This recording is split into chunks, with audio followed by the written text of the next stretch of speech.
नमस्कार मित्रांनो, कायद्यानंतरच्या अपडेट्समध्ये तुमचे स्वागत आहे.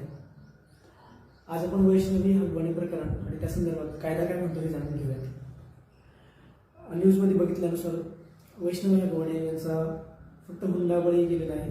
हुंडाबळी म्हणणं त्याला चुकीचं आहे, कारण ते शोषण आणि त्याला एक पुरुष अहंकार सुद्धा म्हणू शकतो. त्यांनी घेतलेला एका निष्पाप जीवाचा तो बळी. पण या संदर्भात आपण न्यूज वगैरे ऐकल्या असतील, बघितले असतील, पण त्यात 2-3 मुद्दे महत्त्वाचे राहून गेले. त्यात आपल्या राजकीय हस्तक्षेप किती होतो केसेसमध्ये हे आपण पहिल्या वेळेस बघितलं. न्याय मिळणं किती अवघड आहे हे आपण बघतोय. दुसरं महत्त्वाचं म्हणजे पोलीस आणि महिला आयोग त्यांची भूमिका सुद्धा संशयास्पद आता जाणवायला लागली आहे. एकंदर या सगळ्या परिस्थितीत तुम्हाला 498 कलम जे कौटुंबिक हिंसाचाराविरुद्ध महिलांना संरक्षण प्रोव्हाइड करतं ते. दुसरं महत्त्वाचं म्हणजे हुंडाबळी विरोधी कायदा 1961 त्यातले काही सेक्शन्स त्याविषयीचा एकंदर हा कॉन्फ्लिक्ट आहे. मित्रांनो, अशा केसेसमध्ये सुप्रीम कोर्टने 2014 मध्ये Arnesh Kumar versus state of Bihar या केसमध्ये दिलेल्या निकालानुसार डायरेक्ट अटक करणं आता शक्य नाही पोलिसांना. तसे अधिकार त्याच्यावरून ते काढून घेण्यात आलेले. त्यामुळं कौटुंबिक हिंसाचाराच्या केसेसमध्ये अशा अटक होत नाहीत. याला महत्त्वाचं कारण म्हणजे सुप्रीम कोर्टला 2014 मध्ये असं निदर्शनात आलं होतं त्या केसमध्ये सुद्धा की खूप मोठ्या प्रमाणात 498 हे जे कलम आहे त्याचा पुरुषांना त्रास देण्यासाठी दुरुपयोग केला जातो.